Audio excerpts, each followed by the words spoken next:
recent interview, Janelle Monáe described herself as pansexual, which has reignited this whole discussion of what pansexuality is and what bisexuality is and what the difference is between the two. So I thought I would weigh in. And to do so, I'm first going to give you some definitions of bisexuality and pansexuality I've seen floating around on the internet. And yes, there is a point to this. So, bisexual. Sexually attracted to both men and women. Sexually attracted to multiple genders. Romantic or sexual attraction to any gender. Sexually attracted to two or more genders. Sexually attracted to the same gender and others. And for pansexual, sexually attracted to any sex or gender. Sexually attracted to people regardless of gender, and to be gender blind in your choice of romantic or sexual partner. So a lot of those definitions sound basically the same, but they have some different nuances to them. So for example, sexually attracted to multiple genders doesn't necessarily mean all genders, whereas sexually attracted to any gender means there is the potential to be sexually attracted to all genders. And both of those are definitions for bisexuality. So if their definition is so similar, why might some people choose to use one label and some might choose to use the other? I personally like to use the label bi because I'm attracted to any gender, but I feel as though gender does play a role in that attraction and how that attraction manifests. However, that's a personal definition of the word bi, and there could be a pansexual person who experiences attraction in the same way as me, who decides that the label pansexual is a better fit. Some other reasons someone might choose the label bi is if they are sexually attracted to some genders but not all, as we've already discussed, or if they like the fact that bisexual has like a more established and older community attached to it. Someone might choose the label pansexual because they like that it's a newer label without all the baggage of the label bisexual, and that it has a more current and often younger community attached to it. They might also prefer the term pansexual because it's a more inclusive term, or because it allows them to reject the gender binary. But one misconception that I do want to make absolutely clear is that both bisexual and pansexual people can and are attracted to transgender people. This goes for both binary trans people, that is to say trans men and trans women, and non-binary trans people.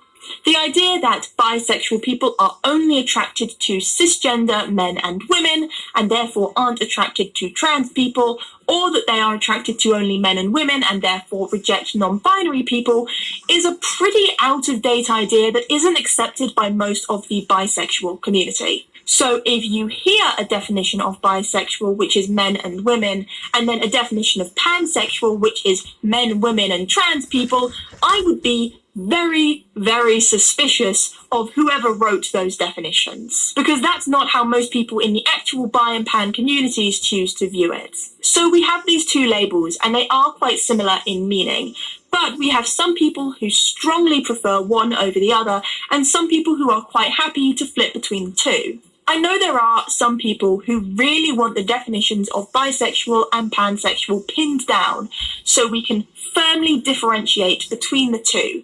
And I know there are a lot of people who are coming to terms with the fact they are attracted to multiple genders who really struggle to choose between the two words and wish there wasn't two to choose between in the first place. Woody, why am I alive? You are a toy.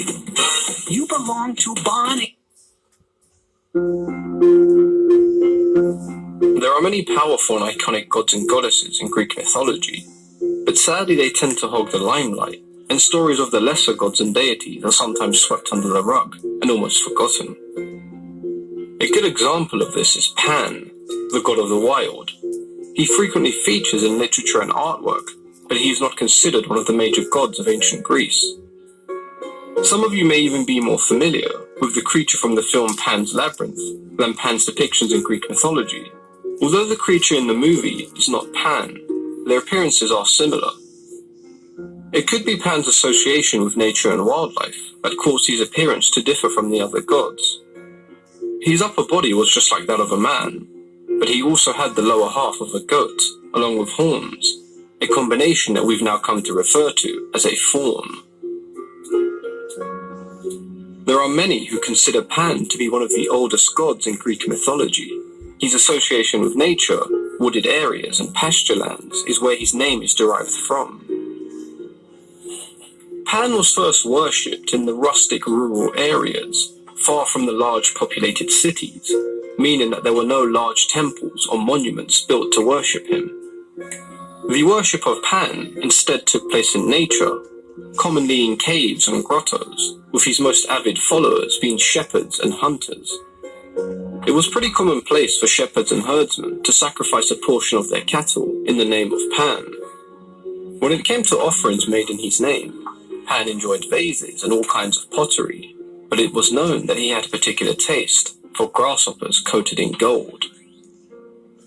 The exact lineage of Pan is uncertain, with some accounts of him being the son of Hermes, and others claiming that he was the son of Zeus. In some stories his mother was Penelope, wife to the hero Odysseus. Despite the identity of his parents being a mystery, the story of Pan's birth remains the same. When Pan was born, his mother was so distressed by his unusual appearance that she ran away, abandoning Pan. He was later found and taken to Mount Olympus, where he would become a favorite of the gods. Like many of the other gods and goddesses, Pan had a host of attributes that set him apart from human beings. He was capable of running long distances in a short period of time without suffering fatigue, and in some accounts he could even teleport himself to Mount Olympus and back. He also possessed immense strength and was immortal. Pan is quite often depicted as having a playful and almost trickster-like sense of humor, and that coupled with his ability to transform objects into different forms meant that he would often entertain himself with mischievous schemes and plans. When he wasn't up to no good, Pan would spend the rest of his time chasing the nymphs through the forest, attempting to seduce them.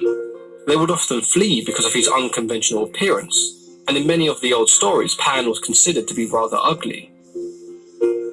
There is a story about a particular wood nymph that Pan took a liking to because she was the most beautiful in all the forest. She rejected all of Pan's advances and took refuge amongst her sisters, who transformed her into a reed. Unsure which reed she had been transformed into, Pan took a handful of them, each of differing size, and joined them together. He began to blow, producing a melody that captivated all around him, and thus the pan flute was created, forever named after its creator. He was considered to have an affinity for music, and was often shown alongside his instrument. Pan was a frequent companion to Dionysus, the god of wine. With wine and music going hand in hand, these two were essentially ancient drinking buddies. The word panic is believed to have derived from Pan. His menacing voice frightened anyone who was unfortunate enough to stumble upon him. There is a tale of war where a horde of giants marched upon Mount Olympus and the gods. It is said that Pan's shout was so overwhelming that when they heard it, the giants began to panic and flee, aiding the gods in their eventual victory. Over the years, Pan has been a symbol of nature and the wild, the ancient mystery of the forest. He shows no interest in accumulating power like many of the other gods. Instead, he is a free-spirited individual, boisterous and lustful, and he'd rather partake in activities that we expect from humans, listening to music, drinking wine, and just having a good time. There is no doubt that Pan is an entertaining character, and much like nature, he's unpredictable and at times frightening, which is what makes him so interesting. I hope you guys enjoyed today's video. If you did, then please go ahead and give it a like because it helps a lot. But as always, I've been your host, Mythology and Fiction Explained, wishing everyone a happy holiday.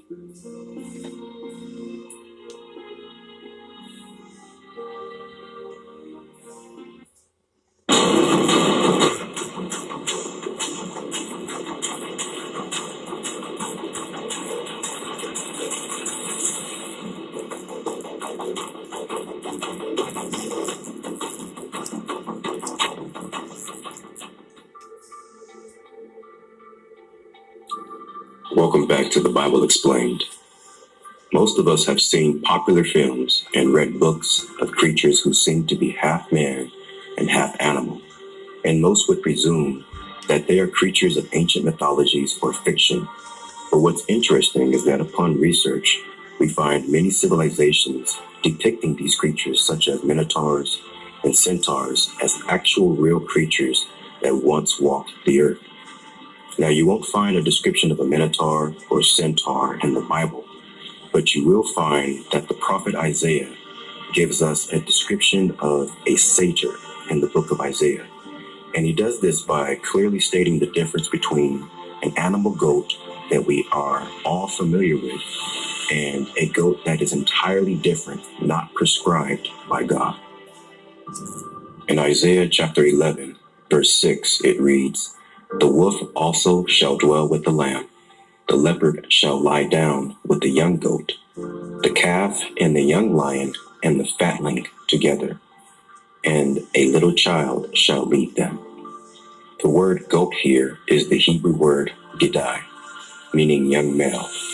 Jumping down to chapter 34, we read about Isaiah discussing the judgment that is to come upon the nations for their iniquity against themselves and against God.